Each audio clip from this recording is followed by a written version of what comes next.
Hey, what's up guys, how's it going? This is Watch, and in this video we're doing a direct head-to-head comparison between the Asus ZenWatch and the Samsung Gear S. Now the Gear S and the Asus ZenWatch are really quite different wearable devices. The Asus specifically is very economically priced, it's very aggressive in terms of its value proposition, versus the Gear S is probably one of the most feature-packed device that you can actually put on your wrist. So let's go ahead and compare the two and see how they fare against each other. Now, in terms of the overall design and physical dimensions of these two smartwatches, we can see that the Asus ZenWatch is a very overall pretty compact.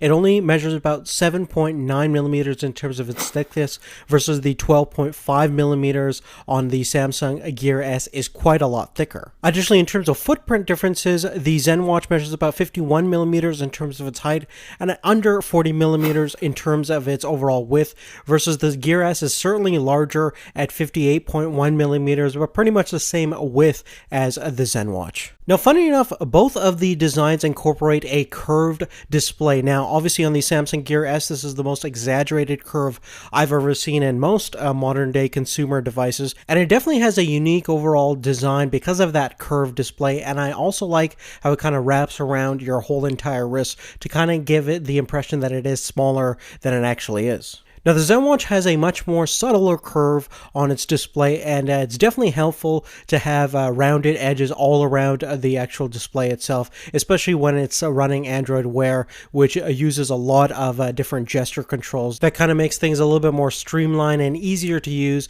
especially when you're swiping back and forth between certain commands and applications. Now, in terms of the overall build quality materials, the Gear S is made out of primarily polycarbonate plastics. It doesn't have kind of a cheap feeling towards it, but it definitely doesn't feel as premium as what we see in the Asus ZenWatch, which is primarily made out of stainless steel construction. It definitely has a very high quality overall finish and feel towards it, and it feels more premium than it actually costs, which is always a good thing. Now, they're both water resistant. The Gear S is IP67 certified, and the Asus is IP55 certified. Basically, the Gear S is officially certified for dust, but you both can get them wet and even drop them in water for a little bit, and you won't fry your device. Additionally, Asus has designed a pretty cool way to change out the different strap options, and eventually there'll be more strap options. We have kind of a tan leather finish.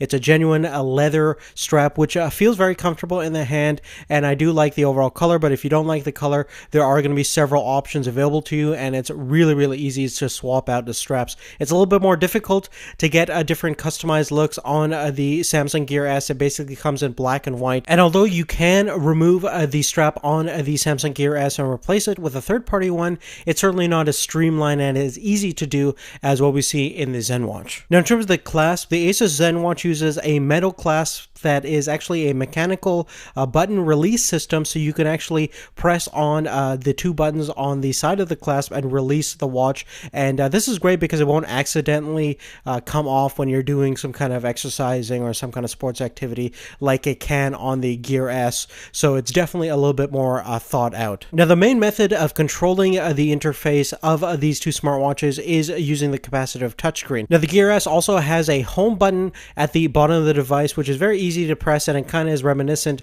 of what you would find in a lot of those smartphones that Samsung makes. Now, the Asus ZenWatch has probably one of the worst designed power standby switches I've ever seen in any consumer electronic device. If you want to turn on the device when you first get it or turn it off for whatever reason, if you're going to a movie theater or something, you pretty much have to take off the watch, and there's this tiny little button at the back of the actual watch that you have to hold down for like 4 or 5 seconds, and then it will respond and shut it down or turn it on. And this notion is probably one of the worst aspects of this watch, and I can't believe that a reputable and sensible company like Asus would ever let a thing like this fly. Now, the only major feature that the Asus ZenWatch does not have compared to most of its contemporaries is a heart rate monitor. And we do have an optical heart rate sensor on the bottom of the Gear S, which is nice to see, but no heart rate monitor on the Asus ZenWatch. Now, one of my favorite features about both devices is the fact that they have OLED screens,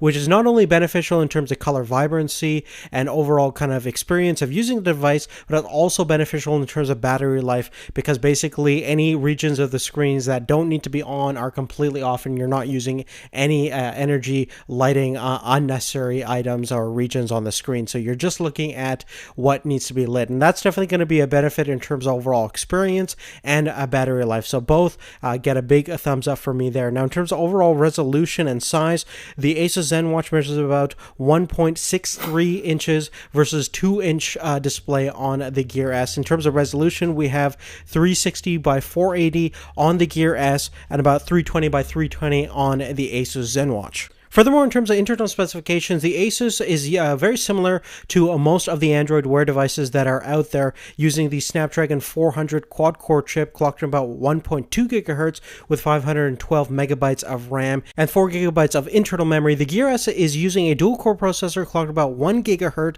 and it is very fast. It's just as fast as any Android Wear devices, and it is using a different architecture, so it is optimized to run with its operating system, which is Tizen, that we'll talk about in a little bit. You also do have 512 megabytes of RAM on the Gear S and the same amount of internal media storage capacity. Now, in terms of connectivity, both have NFC and Bluetooth, with the big exception that the Gear S is pretty much can be considered a miniaturized smartphone because it connects to your mobile network via a nano SIM that you insert at the bottom of the device. And when you do that, you have access to HSDPA internet speeds, as well as you can make and take phone calls. Now, you do still need to be paired to your Samsung smart device when you are initially setting up the Gear S, but once that initial setup process is done, you can use the watch independently. And when you are using the watch, one thing you'll notice is that this is not using Android Wear. It's like we mentioned before, it's using a Tizen-based wearable platform, and Tizen is basically Samsung's completely custom OS that they've designed to work perfectly with the Samsung lineup and ecosystem of their products, which is certainly kind of a line out of Apple's books. And in terms of functionality, Tizen offers everything that a modern smart device should offer in terms of getting notifications and using your S-Voice system to access certain information on the web and on your smartphone and things like that.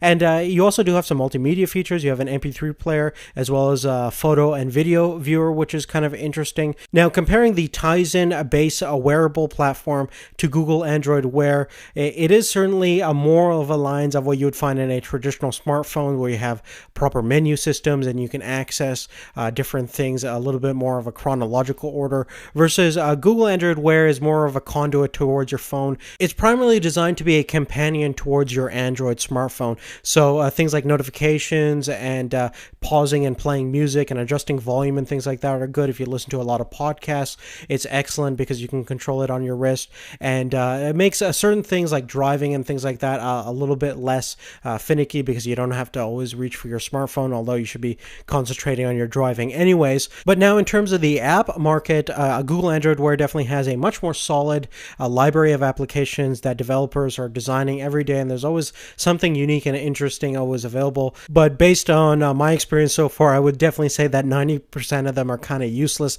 at this point. We're really early in the developmental cycle of all these wearable devices. One thing I do have to say is that Tizen's application market is pretty weak. It's even weaker than what we find in Google Android Wear. So far, there's a lot of different applications that you're going to have to pay $2 or $3 for, and there's not a lot of free options, and that's kind of ridiculous to find. And I think it might be a misstep for Samsung in the future, because if they want to get developers on, they need a large, healthy number of users downloading their mobile apps on kind of a constant basis to keep Tizen afloat. And perhaps this departure from Google Android Wear might be a misstep, but they're still making some Wear devices like the Gear Live. So there's lots of opportunities for Samsung to kind of go forward with their application development, but so far Tizen is not looking as promising as Samsung wants us to believe.